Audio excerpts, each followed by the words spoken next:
How about now?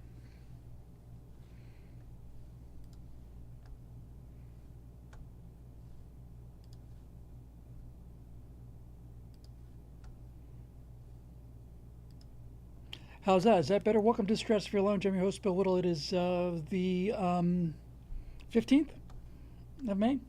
I turned the sound down because we ran that jet thing last time and I didn't turn it back up again. So, still no sound there? Got it? You good? I think we're good. Yeah. All right. Hey, hooray. Welcome, everybody. Been working like a madman on the website. I just sometimes just have to, if you want something done, you got to do it yourself, you know. So I've been working on optimizing that. I found something, not that this is of tremendous interest, but we don't spend a whole lot of time on it. Um, One of the things that was real suspicious, one of our members was poking around and found some images from, two huge images from 2019, 2020, but this new website didn't go live until 2023. And I sent that to our developers saying, this seems a little suspicious to me. It seems odd. And didn't really get much further than that. But what happened was I decided to take a look at it, and we'd been playing around with the forum. We disengaged the forum, turned it back on again to see whether or not had anything to do with the forum, and the forum seemed to be not affecting the performance. But I went to the member blog, and I scrolled all the way down to the bottom, and there were probably 500 posts from 2018, 19, and 20 on a website that didn't go live till 2023. I think I'm virtually positive I know who made those posts. They were all in my name with a BillWhittle.com icon on them, but I didn't make the post. But I think I know who did. In any event, no, they weren't spam posts. They were commentary posts. But no, it wasn't test stuff. There were 500 of them, and it took me an hour to delete all of them. So I think obviously if the website is trying to cache or call, I wasn't being. If the website is trying to cache or call posts that weren't really there, I don't know actually what actually happened. But in any event, what I ended up doing was deleting all of those things. Now, I've understood that sometimes when you delete files off a server, it can take an hour or two for the actual server to update on the server side. So we can keep on trying to do this, but we're something's happening. Somebody's saying they can barely hear me. I'll give you a little more volume here. Why don't I? It's let's see. That a little better. I don't want to go too high on these.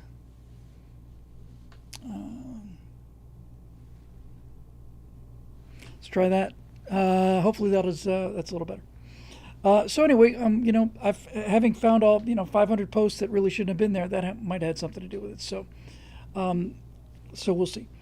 Oh yeah, okay. Hey. So on Tuesday, we did. Monday had a abort to launch site 10-minute show. But Tuesday, when we did Stratosphere Studio, we did a 3-hour tour. We're not going to do that tonight. We're going to keep this one relatively brief. I still have so much editing work to do and stuff, but I'm awful glad to be here. So we'll see. I think probably what I'm going to do without anything particularly on my mind. There was something like there's one thing. I listened to went to listen to my friend Mike Walsh, who's a tremendous writer. He was at a speaking event here in town. He lives in Connecticut and mostly in Ireland on the West Coast. And Mike was talking. His new book is called A Rage to Conquer. And he was talking about how Franz Liszt set the stage for this, and that Marriage of Figaro set the stage for the French Revolution. He said there wouldn't have been a French Revolution if Mozart's Marriage of Figaro hadn't made it okay to mock the aristocracy, and all of this brilliant insight that Mike is just so good at. It just really, and it's not Matt Walsh, by the way, just so we're Mike Walsh. I'll brighten this up just a little bit. Yeah, there we go. And anyway, it was just fantastic. And the editing for Mike Rowe's show, my show's got the first 6 done. It is incredibly difficult, but it turns out that the editor who we're trying to emulate is a guy who produced. I don't know if any of you ever saw the shows that I did for Fox Business called American Built. I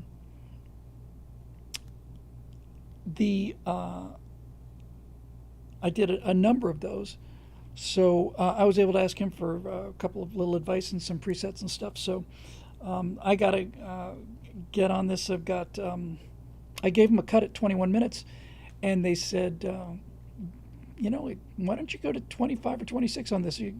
It's a real smooth, really to the point cut that all their other shows were right around 22 minutes, somewhere like that. They asked me to get it down to 22, and then they said, yeah, put some back. So I'm putting some back, and that's pretty much it, I guess. So I'll be here all weekend working on this. Feel free to stop by if you're in the neighborhood.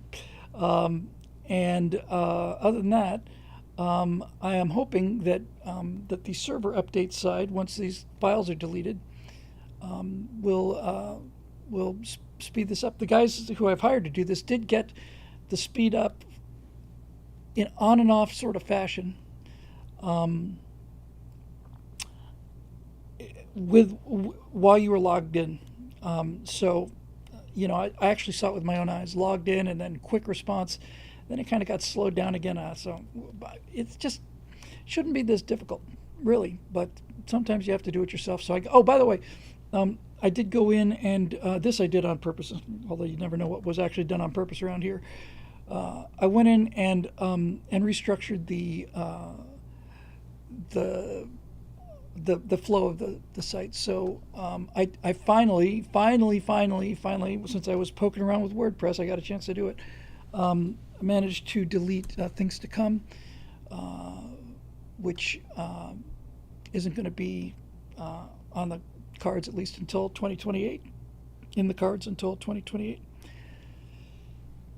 And so now, when you scroll down, you get the latest, then you get right angle, then you get story mechanics, then you get ephemera, and then you get members only blog posts. I moved that way up because I thought it was really cool.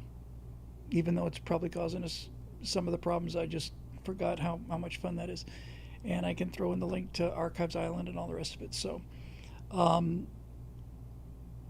yeah, so it's a little cleaner, a little easier to get to, and that's just, there you go. Okay, so let's see. It's looking, I'm not going to continue to obsess about this any more than I have to. 1,000, 2,000, 3,000. Yeah, it's still caching these things. Funny.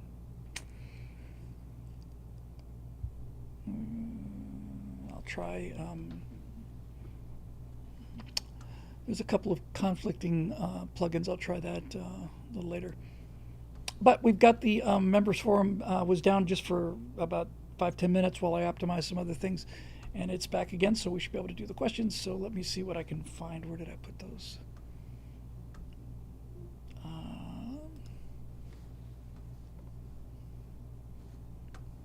Here we go.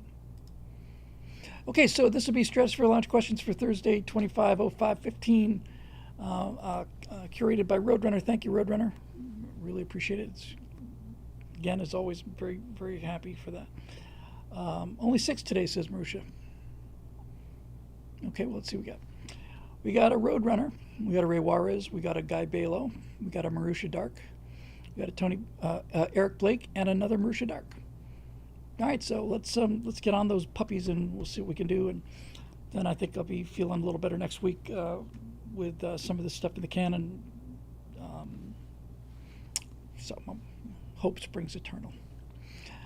I need to go flying, man. I really need to go flying. I'm feeling that more and more every day. I really want to get that Sky Arrow back, and it's been sitting up there for 7-8 years, not flying. and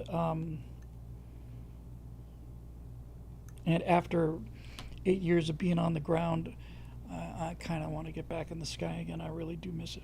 So we'll see. Okay, Roadrunner. Greetings, friend Bill. Hello, Roadrunner. On Tuesday, Gavin Newsom called for California cities to ban homeless encampments. I'm in California. I live in a California city. I wonder if the homeless encampments that are occasionally near to my house are going to be banned. Wednesday, he said that health care for illegals needs to be scaled back. How soon do you think he'll start calling for deporting illegal aliens and promoting tax cuts for taxpayers? He's definitely going to be running for president in 2028. Yes, I don't know if you've been keeping up with the latest, but he's actually handing out free AR-15s now at post offices, and checking to make sure that you're a U.S. citizen. You have to provide a passport or something like that. But if you can do that, then he's giving out up to 3 per customer. Yeah, you know what? I say great. The nuisance problem, and this is also a problem that DeSantis is going to face, I think. Newsom's problem is that if unless I've got this wrong, and there's a high probability that I do, but he's out of office in 26, I think, right? And so he's got 2 years, well, a year, of being out of the spotlight, waiting for that 2028 season to roll around. I used to be, prior to the, I've hated the guy since he destroyed San Francisco, so don't get me wrong, but I was worried about him as a candidate, as an opponent, right up until the fires. But it's not the fallout from the fires. It's not the damage that they did to him politically, although it did enormous damage to him politically. The thing about Newsom I discovered during the fires is that the guy is not good in emergencies. He is not. Let me just make it a little there. He's not. He's not good on his feet. When he's in real trouble. He had the the rocking thing and the hands thing. He started a podcast. Did he get past his 3rd episode? Is that thing still on? Because I suspect it's going to. It went the way of the dinosaurs and Michelle Obama's podcast too, which, by the way, Michelle Obama's podcast had more positive comments than it had viewers. The 1st episode. Somebody took a look at that and said, that's odd. 54,000 viewers and 63,000 thumbs up or something like that. I guess my takeaway on this is great. Let him get as conservative as possible. That just makes my life much easier, and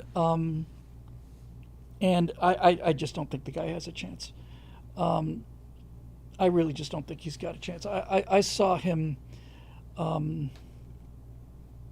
out there in the burning rubble, and he just looked pathetic. So Newsom is a manufactured product of the professional political class. He looks real good. Looks real good on camera. He's very smooth when he's got his talking points and nothing is going wrong. But he's. I'm not the slightest bit concerned about him. I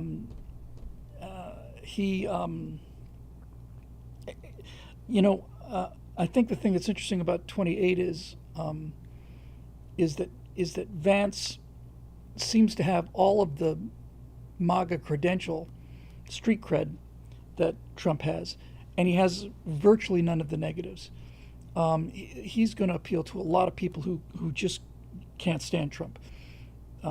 Vance comes across, when Vance is interviewed, he doesn't come across as prickly and combative. He comes across as just not willing to put up with any BS, and he looks like he's a rock-ribbed, supporter of the things that I like to see. So I think Vance is going to do very well, and Vance has, not only just because of his background, but as a Republican, he's had to fight, swim upstream the whole time. So Vance is quick on his feet, and he can be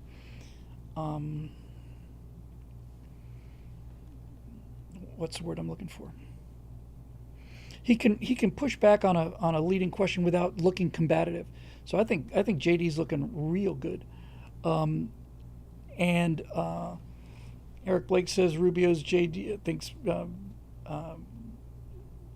Vance might pick either DeSantis or Rubio, and I think it will be neither one of those. There's no. Florida's the reddest state in the union. It's redder than Texas. There's. I'm sure they'll find somebody, who can probably do a little more at that. I think Marco Rubio should stay at state. I think Marco Rubio is fantastic. I think Rubio is a much better Secretary of State than he would be president. Dave said Hawley. Hawley would be my choice, of course. I just think he's the best guy in politics personally. But he doesn't bring a whole lot of votes with, is it Missouri for Hawley, I think? Not that this vice president bringing in votes thing has the power that it used to have, but I don't know. I just think Vance is going to be terrific.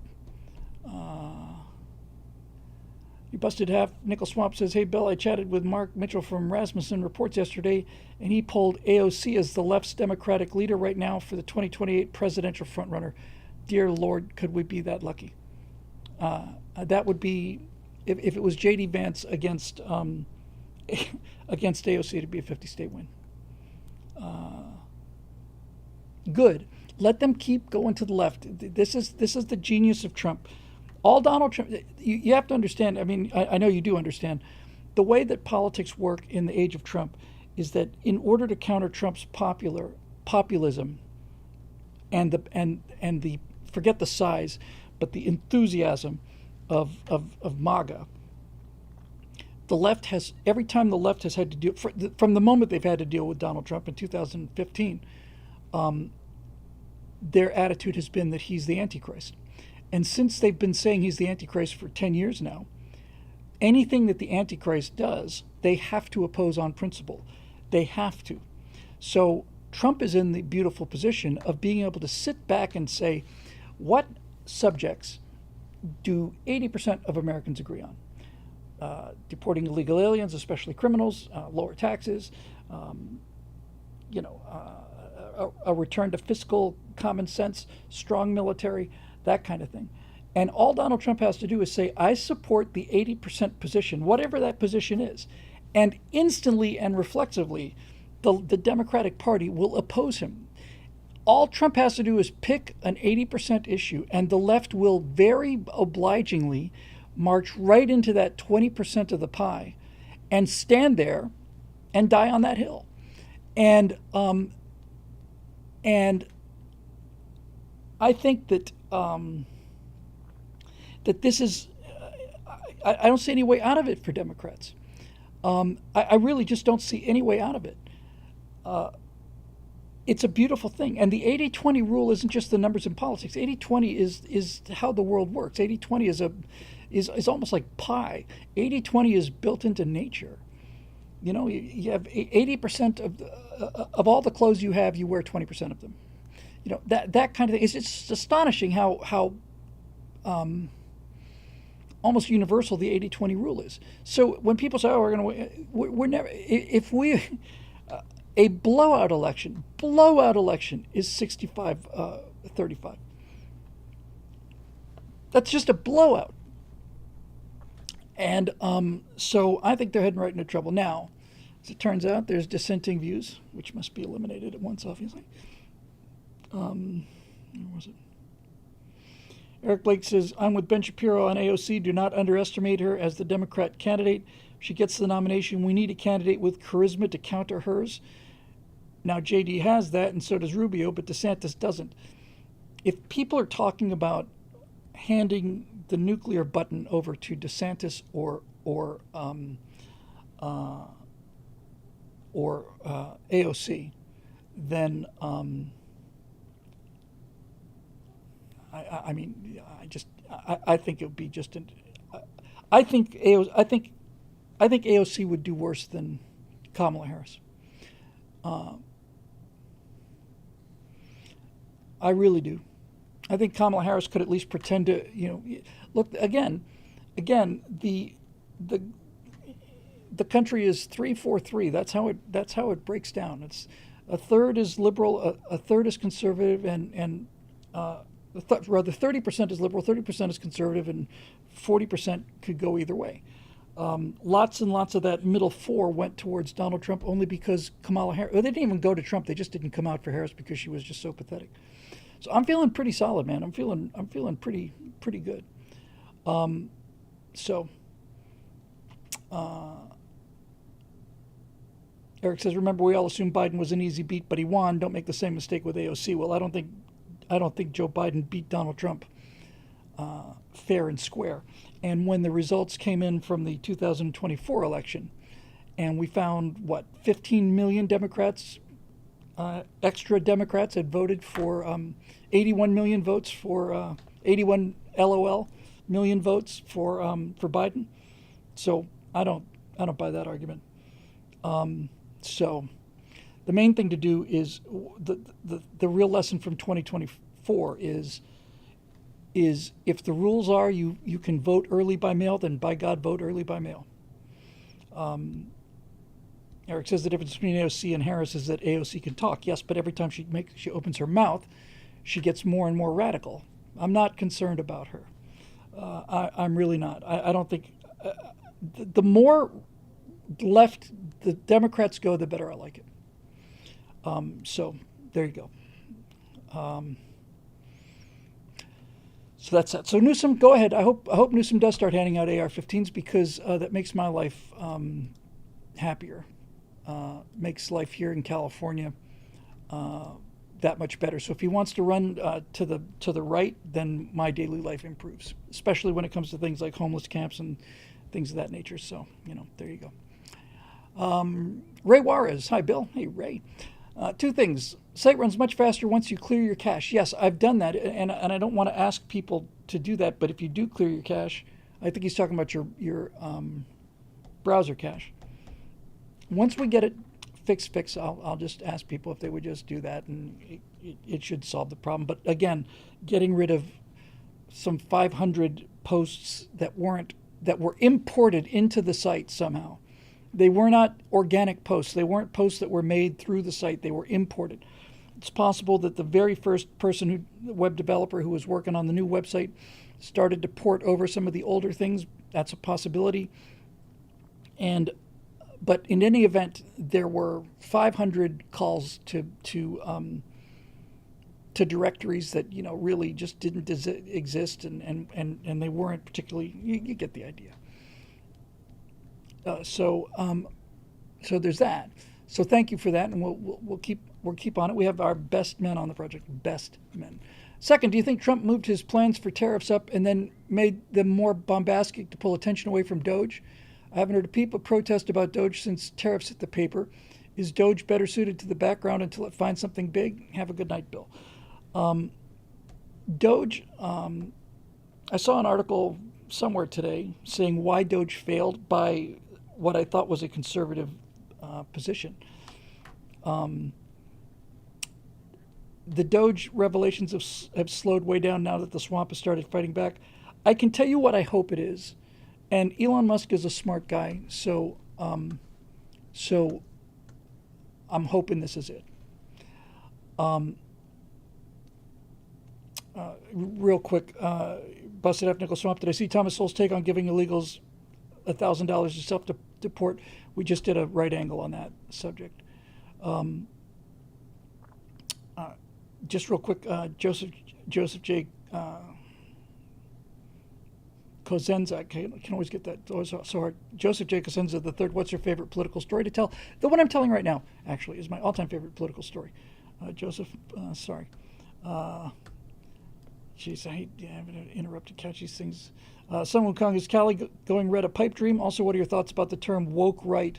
It's sloppy, but all the right people are maddened by it. I don't know the term woke right. Here's what I think is going on with Doge. I think that when you got to the point where Doge was, talking about going at the Department of Education, and people were barricading themselves outside and inside, I think what really happened was one of the last Doge targets you heard about, they were in there deleting terabytes of data, right? Terabytes. So I hope that what's happening is Doge has decided, okay, we've made the point that we're serious about cutting stuff. Now we are no longer going to publicly announce where we're going to be striking next. It's kind of like saying, let me tell you something, Adolf. I don't want to give anything away, but come June 6, 1944, you are going to be getting a big surprise in someplace other than Calais. You know what I mean? It's like they are more effective by doing this quietly. The smart play is to get all of the data while people don't suspect anything. Announcing that you're about to come raid a facility allows them to start doing things like they were transporting people out of DEI related jobs that were specifically said DEI and burying them elsewhere. I think it makes their life much easier to be very quiet and low key about this. Now, yes, they say that the Doge was able to recover those terabytes of data, but what Doge does, if Doge says we're coming for you, then everybody starts getting out the paper shredders and all the rest of it. I just think they're much more effective if they're working quietly. And I feel the same way. We've talked about this many times on the Stratosphere shows. Come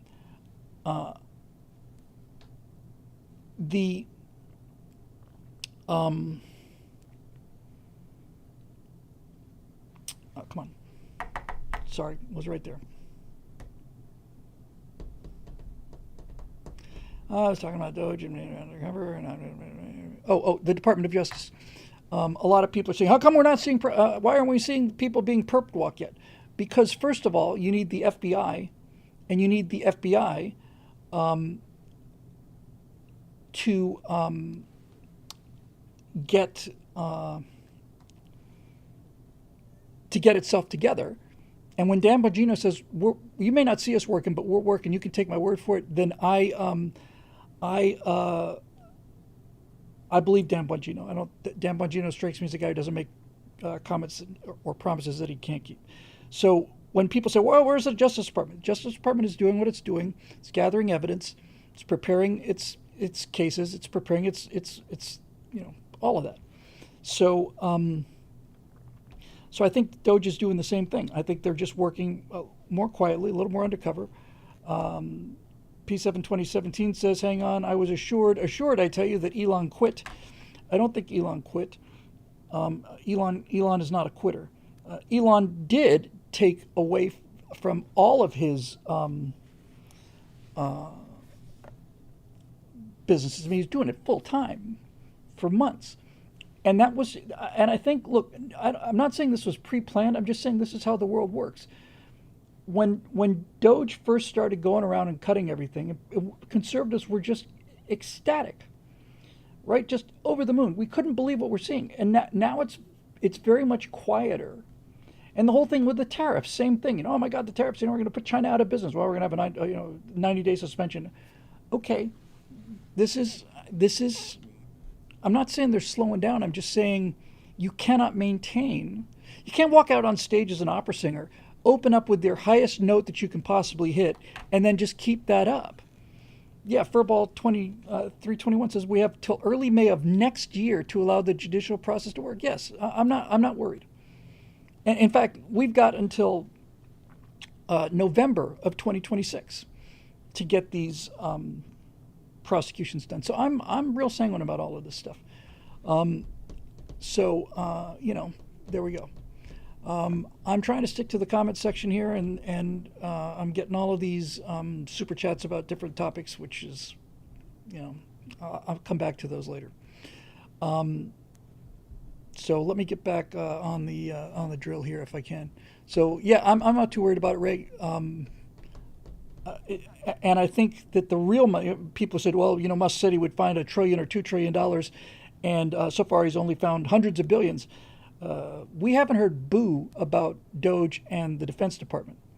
And we haven't really heard too much about Doge and entitlement programs like Medicare. We've heard a little bit about Social Security and, all of the many 130-year-old people in the country that continue to get their Social Security checks. But clearly, you can't keep up that level of drama forever. And I actually think it needs to, I like it being a little more quiet. 2017 says, I don't know who needs to hear this, but I absolutely voted for all of this. So did I. Oh, if the left is just this is, hey, Lord Bias, the left is just in this perpetual mode.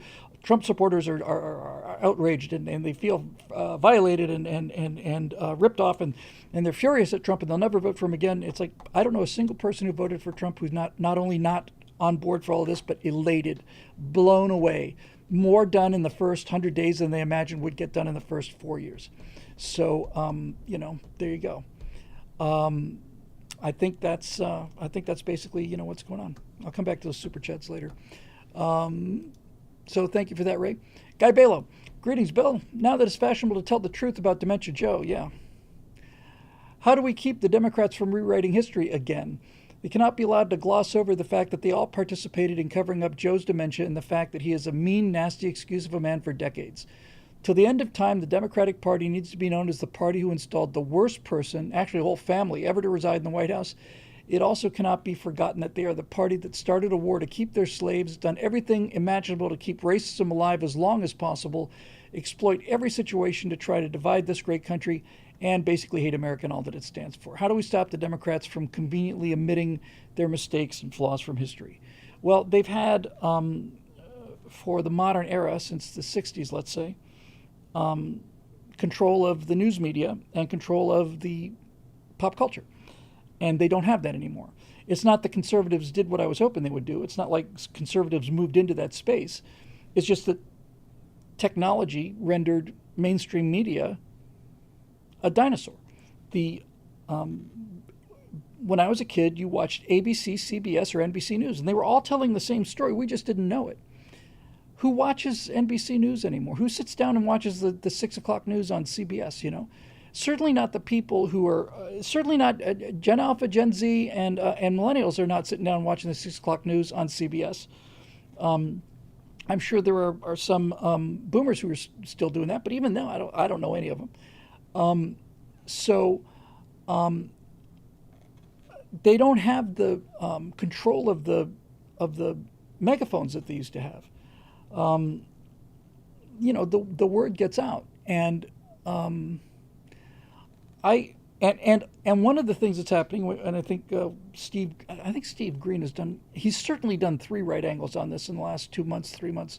He may have done 4, but in the ones we just recorded on Tuesday, he once again is talking about, this gigantic cover-up. And in this particular case, I think he's talking about David Plouffe, is that his name?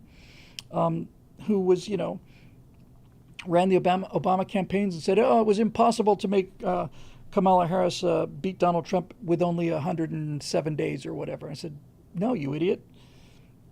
You could have had a chance of beating Donald Trump if you'd only had her for 10 days. The longer you had her, the worse she did. There was a period there for about a month and a half, 2 months, where she was out polling Trump because she hadn't had time. People hadn't had enough time to listen to her yet. That's just, I don't know, man. I'm just feeling really, really, really solid about this. So anyway, my point is, one of the big sources of information about Biden's decline is all of the people that were on the team that are running for cover now. Jake Tapper is one of them. He's trying to salvage his credibility by suddenly saying, well, I was fooled. The Babylon Bee had a headline, Jake Tapper shocked to discover that Jake Tapper covered up Biden's decline. And so all these tell-all books are from people who are trying to distance themselves. They're professional politicians and professional political consultants. So they can't be on the losing side. If they're on the losing side, there has to be a reason for it. So they are basically trying to cover their ass and just kind of get out of there, So that's where these leaks are coming from. And the more these books come out, and the more we find out just how bad he was, one of the things I think in the latest book says that the plans were if he had stayed in the race and won, that he would be in a wheelchair for his second term. He'd be like Christopher Pike on The Cage, you know. You'd wheel the president out, and ideally you'd have this big, thick, you know, armored front of the wheelchair, and you just wheel him out, and he'd just stare straight ahead and said, "Mr. President, are you happy with the way negotiations are proceeding with China?" And this little light would go beep, and that's what they were trying to sell us. So someday history will tell us who the president was, and we'll know. And we already know that it was a combination of Jill and the Obamas and one of those senators or something. Just nobody. It keeps. You keep thinking that the man was the front for some cabal of geniuses, you know, like some evil cabal that stole the election. But no, they're all just fools. They're just jokers and ne'er-do-wells and losers and idiots. So I don't think they're going to be able to bury this one. I really don't. Marusha Dark, we got two Marusha Darks here.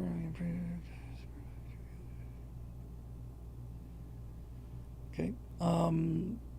Since we've only got 6, the first one topic is separation of concerns. In programming, there's a concept known as separation of concerns, which means a script or function should not be responsible for doing too many things at once, ideally only one, and then they communicate with each other. In government, we have separation of powers, legislature, judiciary, executive, as well as a separation of church and state, and also federalism, city, county, state, country. Some people have argued that there should be a separation of state and finance as well to avoid currency manipulation. Didn't that happen before the Fed? In theory, the Federal Reserve, but we don't elect them. Or how one of the founders argued we should have a separation of state and health with the right to choose instead of a government dictating what you should be doing. Okay? All of these are good ideas, but my main concern is around the executive branch. Currently, we invest power in a president who's in charge of the military as well as foreign affairs, economic affairs, domestic affairs, as well as being a cultural figurehead, CEO of the administration. It's rarely ever been the case. You get someone who's good at all of them. For example, Trump is great on economics, but gets dragged for not understanding the basic stuff about the Constitution. Would it make sense to split these into separate roles and then elect the best person for each of them? You could argue that that's what the cabinet is for, but we don't elect the cabinet. We just elect the POTUS based on their overreaching vision and trust them to put the right people in place, which doesn't always work out in our favor. So let's just say that the Secretary of Defense, the Secretary of State, and the President had more or less, I did mean the menagerie, not the cage. Thank you for catching that, with Christopher Pike. Imagine if the President had the same amount of power as the Secretary of State. Nothing would get done. Like it or not, the president. The reason that this president has so much power is because the United States government has become so powerful. The country has become so powerful. The amount of power to change the world that Abraham Lincoln had is enormously less than the amount of power that Donald Trump has, and enormously more than George Washington had. So the chief executive is the chief executive. The entire idea is to have to make decisions, and you cannot make decisions by committee. Sometimes you can make decisions with the advice of a committee. This kind of gets into the whole matriarchy thing, you know, and why there are a scattered handful of societies that had matriarchies. None of them lasted very long, and certainly none of them ever achieved prominence on the world stage. I had a first-hand example of this. Good to see you, John. When I was when I went back to Gainesville the second time, went to the University of Florida between 79 and 82. Then I went back between 93 and 97. I went back the second time to do my sketch comedy show. And when I was there, I was doing computer graphics, and you know, it was a lot less expensive to live there. Plus, it was, you know, the 90s, and I think I was getting $300 to do 3D animation commercials for the Hippodrome Theater, which is a terrific theater, and in an incredible building. It's in what used to be the post office. It's incredible, Greek columns. Looks like a mini version of the Supreme Court. It's an incredible building, and a very, very good theater. At least when I was there last, the Hippodrome Theater in Gainesville, and the Hippodrome at the time, and I'm sure it's true today, but I haven't been there since, I haven't been there in, 30 years? Yes.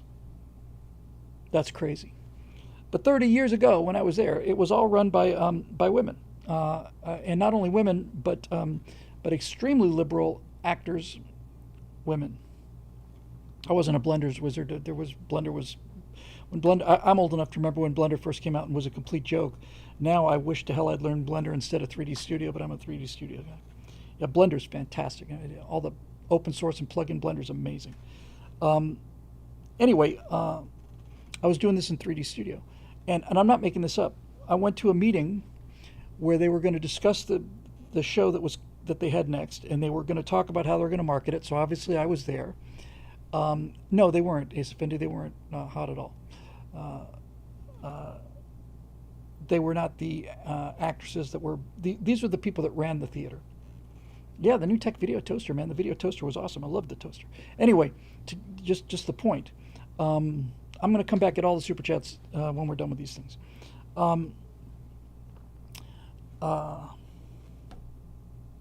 And so we went to this meeting and we sat there, and they were trying to take care of old business. Yes, that's right. This is the Canary versus Goldenrod story. Everything I do is nothing but a repeat of stuff I've said before on the show.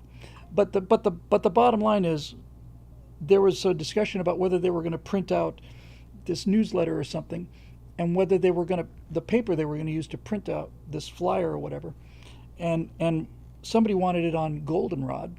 You remember goldenrod from the Reading Labs? That's the first time I ever heard that. Goldenrod is a golden yellow, and canary is a light yellow. And for 2.5 hours, they sat there and argued about whether or not this flyer was going to go out on goldenrod or canary. And by the time that it was over, I don't distinctly remember that people had quit, but I do remember that people were threatening to quit. That the entire time was spent with, well, I think we should go with goldenrod. Well, I think we should go with canary. Well, that's great, Susan, and thank you very much for your input, and we want everybody's input, and we want everybody to feel valued, but at some point, I am the director of marketing, and I think goldenrod would be better. Well, just because you're director of marketing doesn't mean you get to have, it was constitutional peasant, is really what it was, You don't wield the supreme executive power just because some watery tart lobbed a Mimeo machine at you.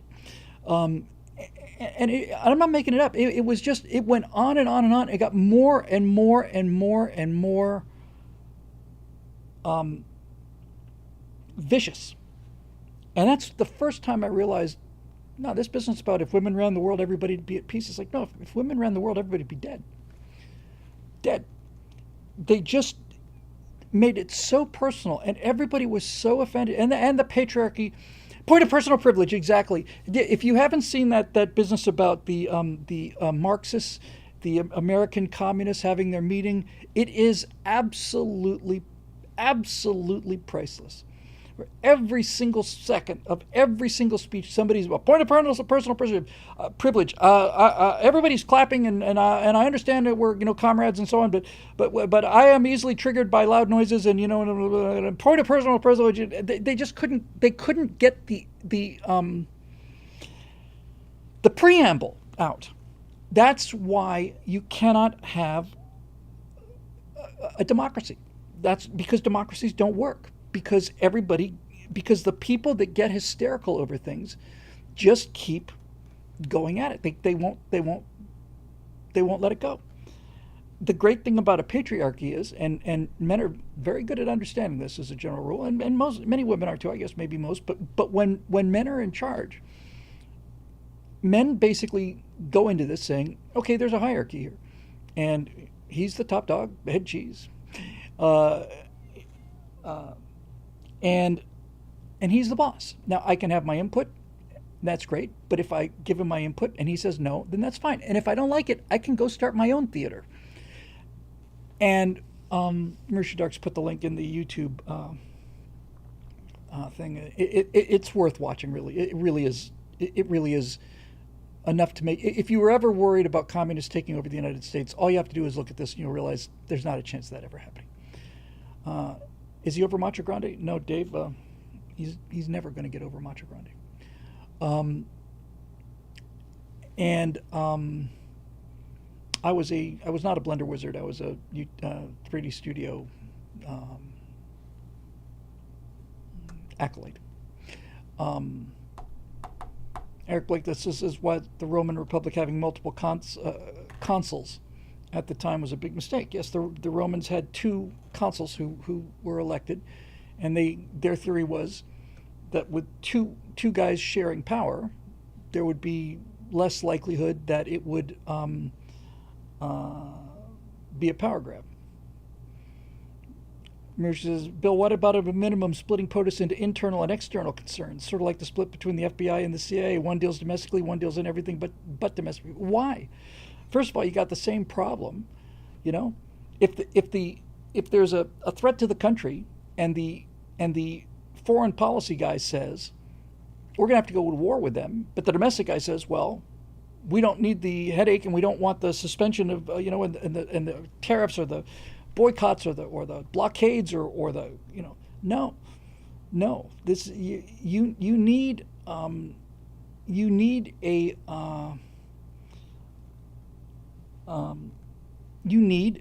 somebody who wields supreme executive power. And if you don't like the way they're wielding supreme executive power, you can elect somebody else. And I don't see any way around it. All that does is, all it does, Marusha, is it turns the entire governance of the country, and especially when it comes to foreign policy and military affairs, it turns it into a goldenrod versus canary quagmire and standoff. So now the Rough Ryan says, I do like the 10th man concept, which is best depicted in the movie World War Z. Notice it didn't work too well for them in World War Z. But the 10th man concept is that if there's a complete unanimity of agreement on the part of, let's say, the president's cabinet, then somebody is obligated to make the other case. Now that kind of thing is profoundly good. And the idea that the I think they overdid it in Star Trek Next Generation a little bit, but the idea that the first officer has an obligation to present alternatives and to argue with the commander when he disagrees with him, I think this is sound, and I think our military does this better than any military in the history of the world. I think we're much better at this kind of thing. But ultimately, there's a captain of the ship, and one of the reasons that I heard things about that plane crash over the Hudson. I'm not gonna get into that because it's just gonna wind me up. But it looks like the reason that helicopter crash that hit the commuter jet, that crash happened because the instructor pilot, the Potomac, I said the Hudson, sorry, the Potomac. The instructor pilot was a warrant officer, which is essentially, he's not quite an enlisted man, but he's not a commissioned officer. And the woman, the major, who was flying, she had apparently failed the check ride 4 times or something. She was flying the 5th time. The guy basically said turn left, and she said no. And and she girl bossed her way right into 50 people being killed. So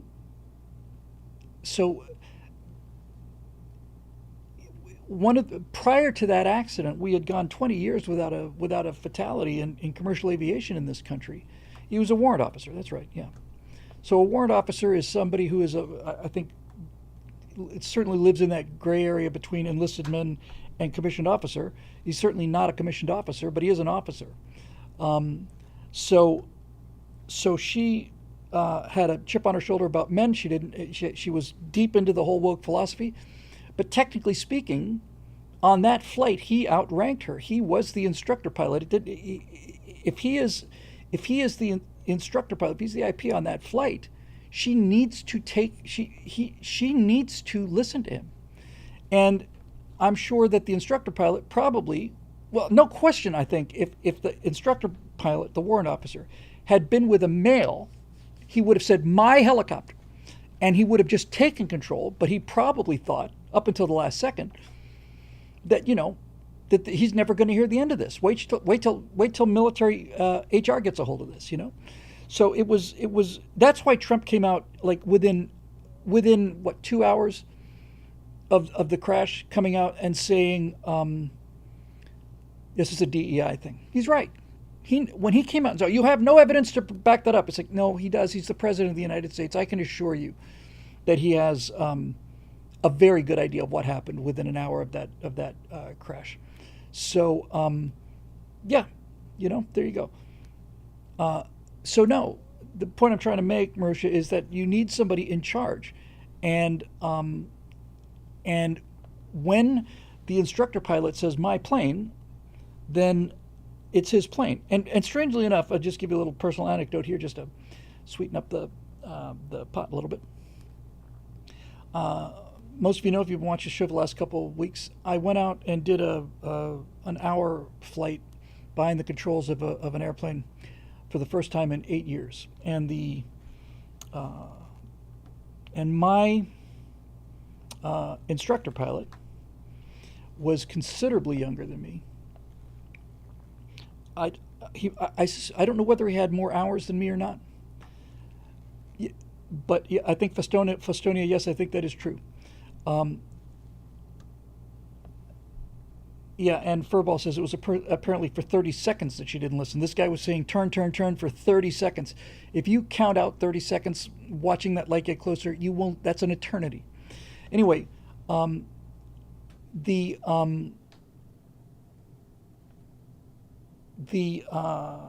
flight I went on was fine, but when I was taxiing out there and I saw this guy, I thought to myself, we're going over the hill to Malibu. Once we go over those hills, the Santa Monica Mountains, and we're on the ocean side of those mountains, there is one place to put one continuous place to put the plane down. That's Pacific Coast Highway. There are a couple of fields there, but they're not very good. And I remember clearly thinking, because I'm always thinking about engine failures, always, clearly thinking, if we had had an engine failure on the other side of that hill,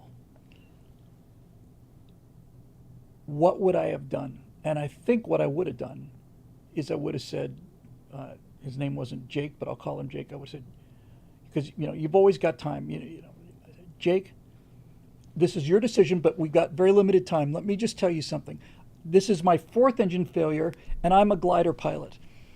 All right, I believe I am better capable of handling this emergency than you are. Now, I'm not going to fight you for the controls, but I'm telling you, I think you would do well to monitor me landing this airplane, because I really know how to do this.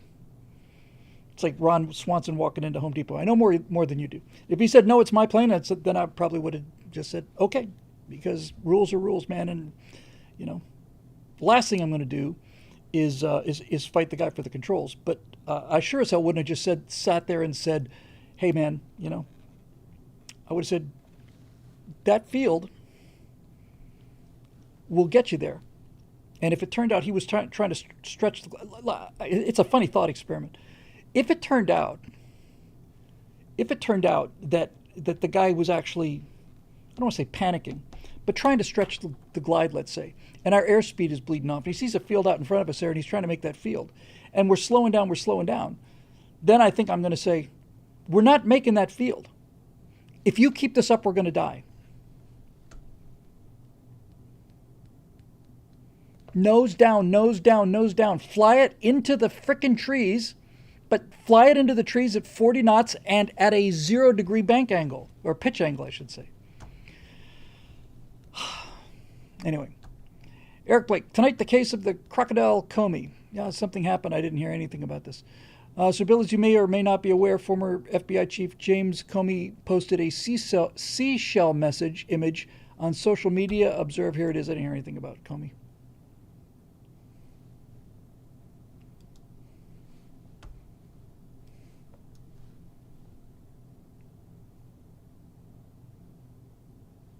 What does it say? 8647, is that what it says?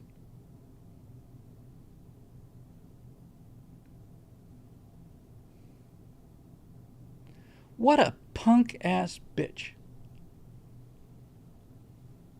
What a pathetic, sad, punk ass bitch thing to do.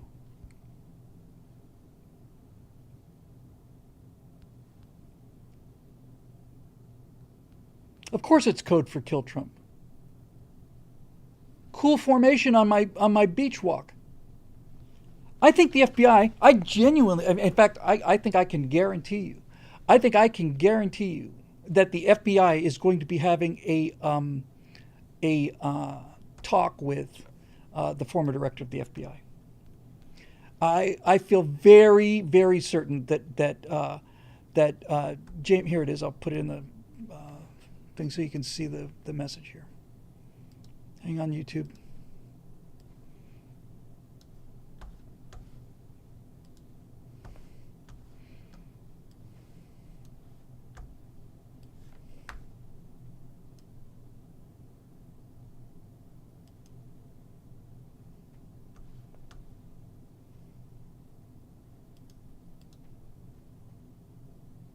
Wow, try it again. Why is this going? Oh, because it got 15 deep, that's why. I'll try it one more time. Hang on a minute. YouTube, you need to see this.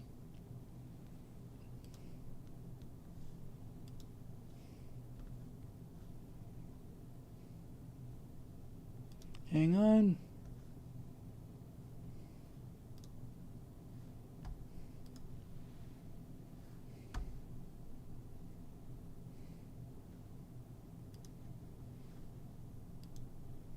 There you go.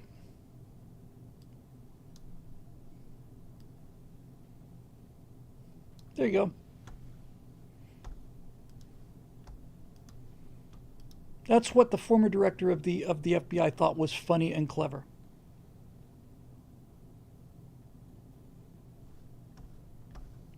P7 2017 says, I suppose after he sacrificed his reputation on the altar of the Hildebeest and got nothing from it, the basement was the limit. Here's the thing, man. This, of course, 86 means to take out. 86 something means to get rid of it. The thing that's most alarming is not that this guy did this. The thing that's alarming is that he was in charge of the FBI. Somebody this infantile. It is so infantile. That's the thing about it, you know? It's just so bloody petty punk bitch move. FBI and Secret Service are both investigating as per Kash Patel. Good.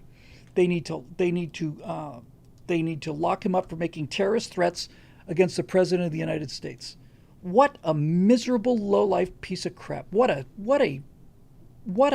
frickin'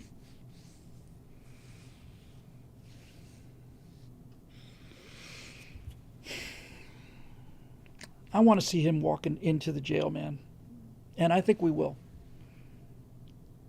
Because all of that Crossfire Hurricane thing happened under his watch. He was director of the FBI when the FBI was staging a coup against the sitting president of the United States, and in the years after that. So, boom. Yeah, Gitmo. That's it. That's what they ought to do. Once he's found guilty, he deserves a trial and due process. But when he's found guilty, then I think what they need to do is take him out of the courtroom in irons, put a bag over his head, and then do what they did to their other terrorists. Basically wait until he gets to Gitmo, walk him up to the top of the hill right underneath that gigantic wind turbine there. I've been there twice. Pull the hood off and say, here you go. Here you go. MSN has this. Yeah. And he's and on to make it even punkier, assier, and bitchier, he's got the audacity to say, oh, it doesn't mean violence. Why don't you just man up to what you did for once, you know? He won't even man up to having said what he said. This is the worst of both worlds, man. If you say something that offends half the country, then and then you apologize, then you've offended the entire country. What a miserable, low-life piece of shit. Boy, that makes me mad. I'd heard about something about Comey in the comments, but I didn't know what it was. Raid his home at 3 a.m. with 50 agents. Send him to El Salvador, dude. Summer Day says the strategy you suggest for Doge should be the same as for the Epstein list. Surprise arrest all perps at the same time. Yes, because the Epstein people have something that most people who get arrested don't have, and that is lots of money.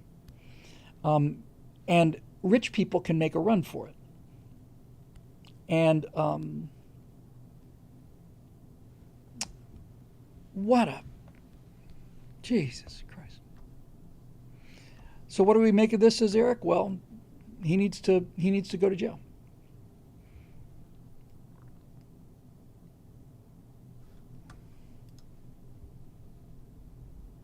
I did use the S word in a sentence. I don't do that too often, but I don't know what else to call it in this particular case. Last question for the night, and then we'll do the super chats. Topic: House of the Rising Sod. Oh, hey. Thought on Trump's trip to Saudi Arabia? I haven't been following it at all. Not especially a fan of the Saudis for the human rights abuses, me either, but the Crown Prince seems like a great reformer relative to the norm, and the Saudis at least seem to be fair weather allies against Iran. I thought Trump's speech was phenomenal, talking about their effectively grassroots efforts at rebuilding their country and culture, but I'm curious what you think. I didn't follow it very much. The thing I think the most salient point is that every time Trump goes overseas, he comes back with $500 billion of investments. This isn't hay, you know. Didn't he come back with promises of deals? Where did he come back from? Was it Japan? Right, he came back with 500 billion or something in investments. I think these tariffs are the way to go. I understand it. See, the thing about the tariffs on China. I know you're talking about the Saudis. I don't. It's up to $3.5 trillion now that Trump has basically brought in. The Saudis funded Sunni terrorism, and I'm not a fan of the Saudis at all. But they're there, and during the Gulf War, we were operating out of Saudi Arabia. So I got nothing else to say about this other than, sometimes you have to shake hands with Uncle Joe if you want to beat the Germans. But doesn't mean you have to like it. It's like, it reminds me, my attitude about the Saudis reminds me of that scene at the end of Patton where the war is over and Patton is there with a Russian general and he's got a translator and he says, oh, the general would love to drink a toast to your health. And Patton says, I will not. He says, what? He says, I will not. You tell him I think he's a son of a bitch. And I wouldn't have a drink with him if he was, and he says, I cannot tell the general. I say, you tell him exactly that. So he tells him that, and you see the Russian general's face falling.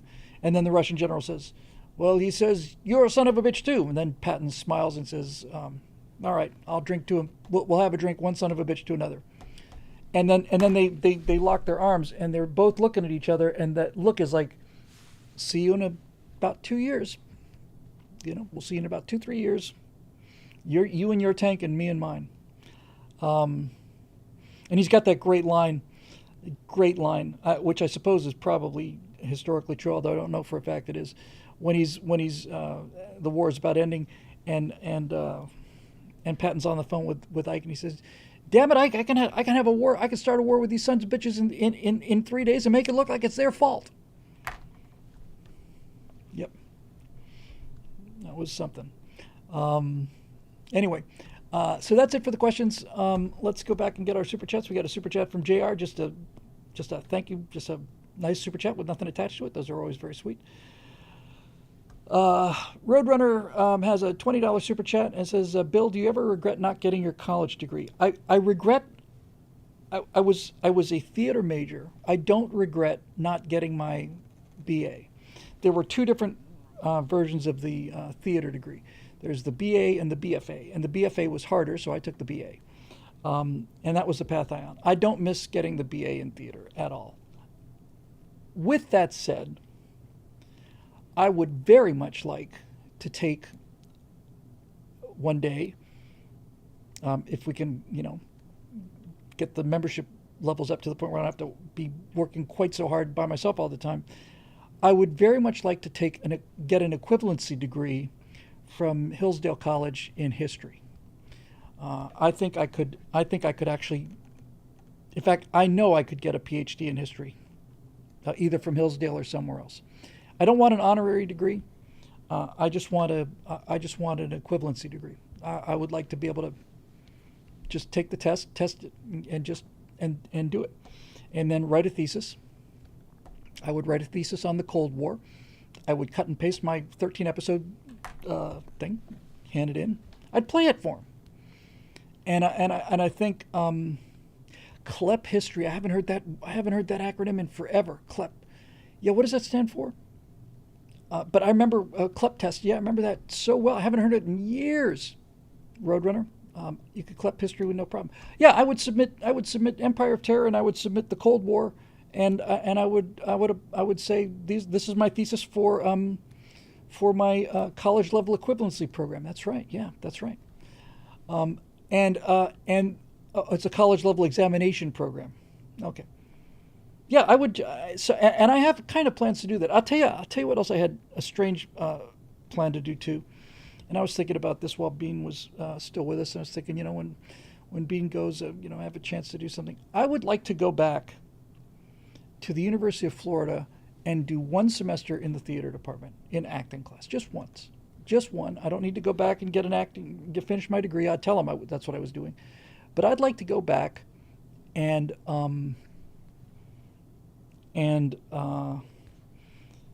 just sit and just do one semester of acting, because I think I'm a better actor than I was, and I could become a better actor. And I also very much want to see just how bad college campuses are. I saw one of the most obnoxious, watching liberals make fools out of themselves at the University of Florida. Broke my heart, But this woman was really, really, really obnoxious. And I would take, I would take a couple of theater classes, and I would probably take, since I was there, I would take I'd take an English class or something like that, just to get a feel for it. And it'd be fun to hang out. If I do it, I would definitely do it in the fall, because I'd get to go to all the football games that I used to go to all the time. And I think probably 3 months, 4 months for a semester, something like that. Yeah, games not too expensive, and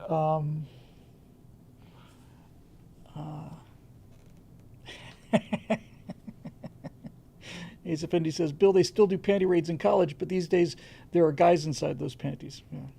I saw something on the internet 3 days ago, and it was a transgender male, tall male, 6+, 6'2", 6'3", walking out of a jetway in an international airport in high heels and a miniskirt, and it was in Russia. And these two Russian policemen came up to this American transgender guy, and he kind of swatted him away like he was swatting at a wasp. And the Russian guy walked over for a minute, and then walked back to him, didn't say a word, walked right up to him, and knocked him the F out. Just nothing, no discussion, no warning, just walked right up to him and just boom, hard.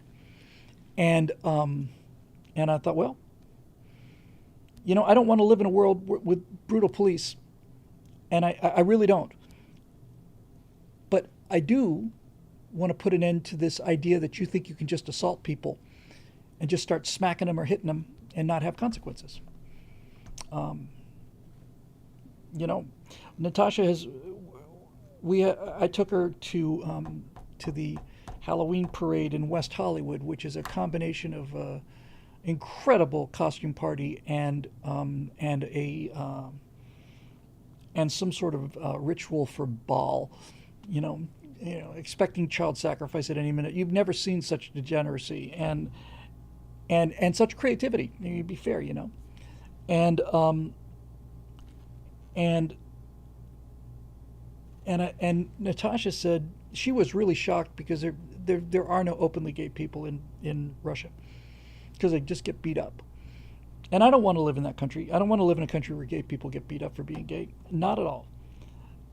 But she was talking about how astonishing it was to her how people here were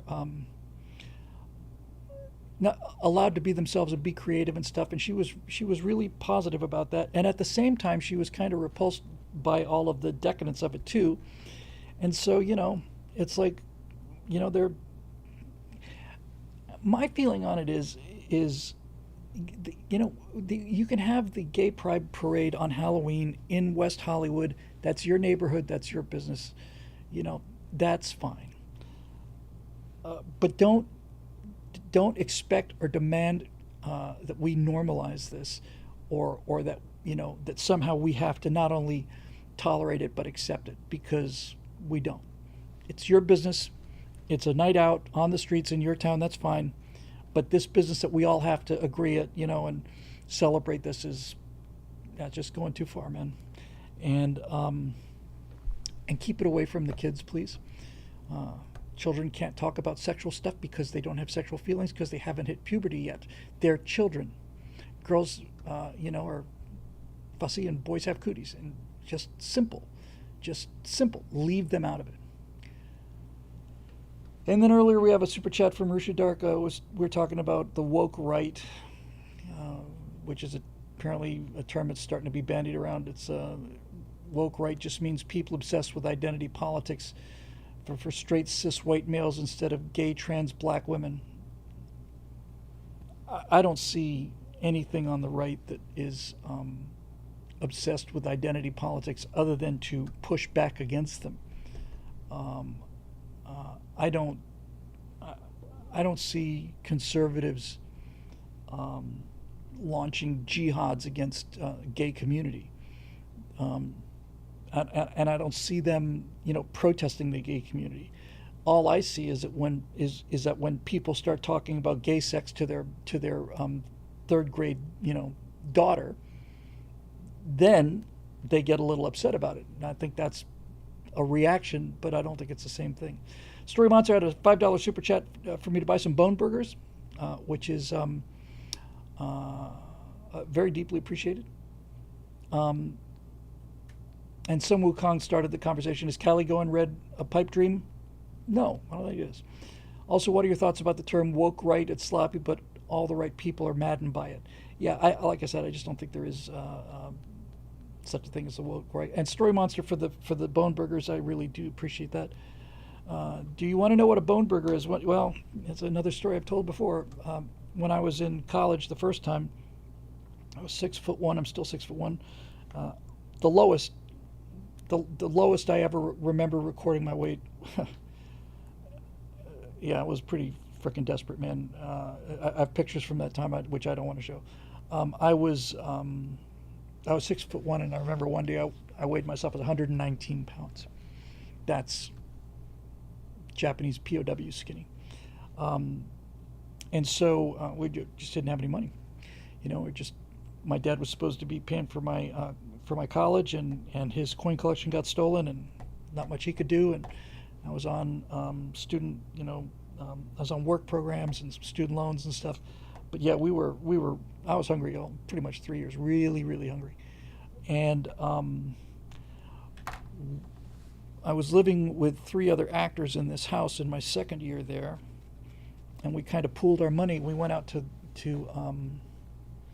Albertsons, which was Skaggs Albertsons at the time, and we found a box of frozen hamburger patties, and we get a get a loaf of white. I know this is sounding like Uncle Remus, but it's really true. We'd get a loaf of white bread and some ketchup we might have still had, and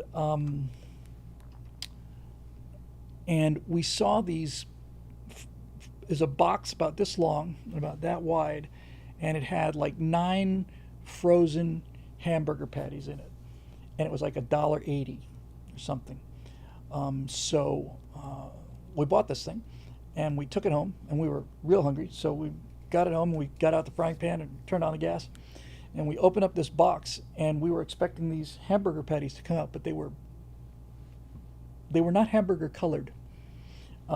They were gray.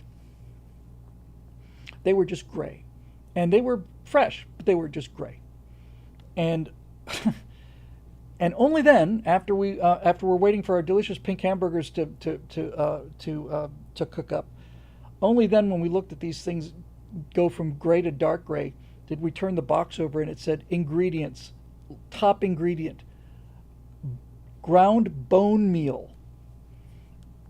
That was the number. The second or third one was hamburger meat, but ground bone meal was the number one ingredient, and Colonel Angus says grade D but edible. Yeah, exactly right. It was edible. It was filling, and it was damn delicious as far as I was concerned. But yeah, that's what a bone burger was. Roadrunner said he found my Common Sense Resistance Year 2 bumper sticker. Is that the one with the blue and orange fields of force fields there? We're still arguing about the whole woke right thing, so I'm not gonna do that. Them bones, them dry bones, them bones are gonna rise, and and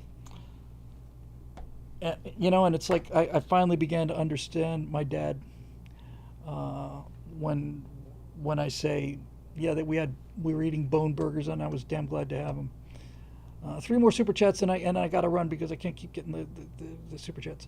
JR says, "Hey Bill, I hope you enjoyed the book I sent you. I'll send you one without the watermark soon. Enjoy and wish me luck. Good luck, and thank you very much. I think it arrived not too long ago, and where is it? I think it's in Shelley's room. But I did see it. Yeah, where was it?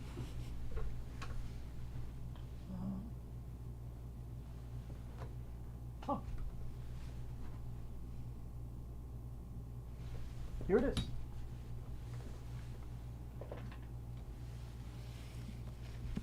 Right? This has got to be it. 2A Renegade by J.P. Roth. Or Rothy. The Modern Argument for the Second Amendment. And it is an argument, man. That is a lot of work, pal. Thank you very much for sending it to me. I will grab bits of it as I can. But congratulations. Finishing any book is an achievement, and finishing one that's got that much work in it is a monster of an achievement. So thank you, JP. I really appreciate it. And then JR for another $2.99 super chats. With the bone burgers, presumably. And Baron of Grey Matter says, there is no woke right. It is people like James Lindsay trying to be relevant. It's moronic to even think that there is. Zero G says, hello, sir. I just finished watching An Empire of Terror yesterday. I want to express my gratitude for such a powerful product. I learned so much. Thank you. Thank you, Zero G. That means so much to me. So much to me. I can't tell you how much that kind of comment means to me, especially since that so many of those things are not only not on display in the front window, they're really just buried. You have to go looking for them. One of the people I saw last night was Phelan McAleer, his wife Anne, 2 Irish documentarians, and I've known Phelan since the beginning of the Friends of Abe days. Phelan was very close with Andrew Breitbart, and Phelan has done some tremendous documentaries. And Phelan made a point of walking up and finding me and telling me how much he enjoyed the historical documentaries, and that meant the world to me, coming from a guy who's, professional in the business, but honestly. And I'm glad you learned so much. There's a lot to learn about that. I really don't think. I think if you played An Empire of Terror in every high school in the country, it's 8 hours, 8 episodes an hour each.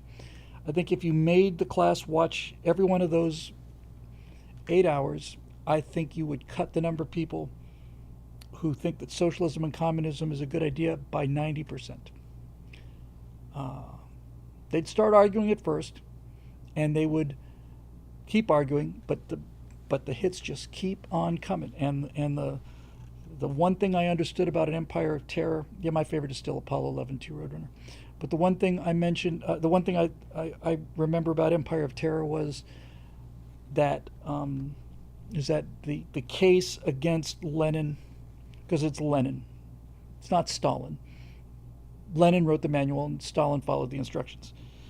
That the case against Lenin had to be made by Lenin himself. I had to use Lenin's words and Lenin's actions to make the case against Lenin, because otherwise it's just some conservative boomer who's got an opinion. But when I put that, I took it as a legal case for the prosecution. And in defense of the millions that were murdered by these swine.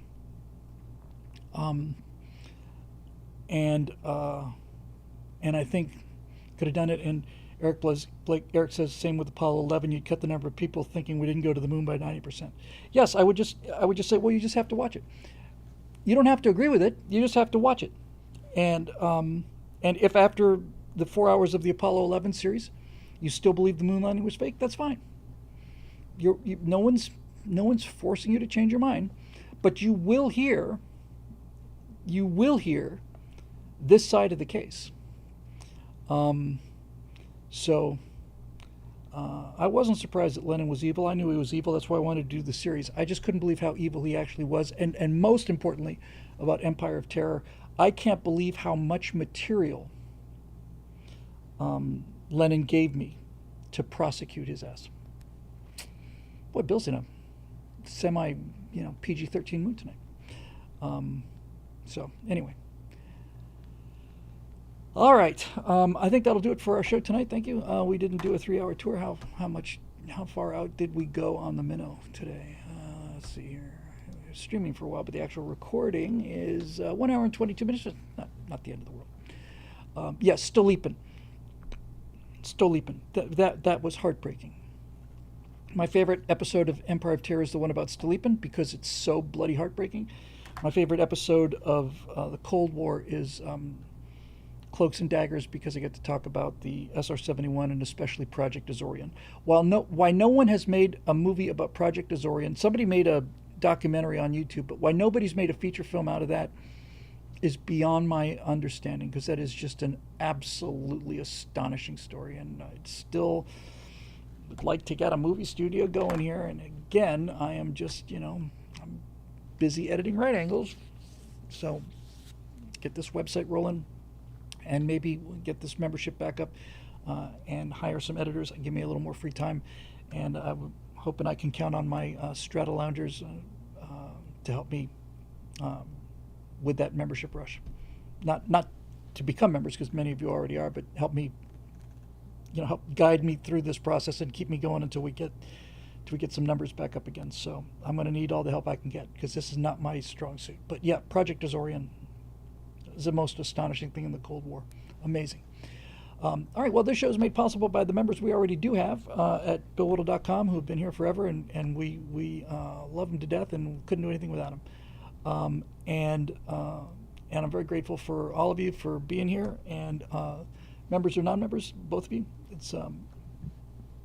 It's a pleasure being here twice a week and getting to talk about this stuff. So we'll say goodbye on YouTube first, and I guess we'll see you guys on Monday night for the Stratosphere Studios. So good night, YouTube, and we'll see you in a few days.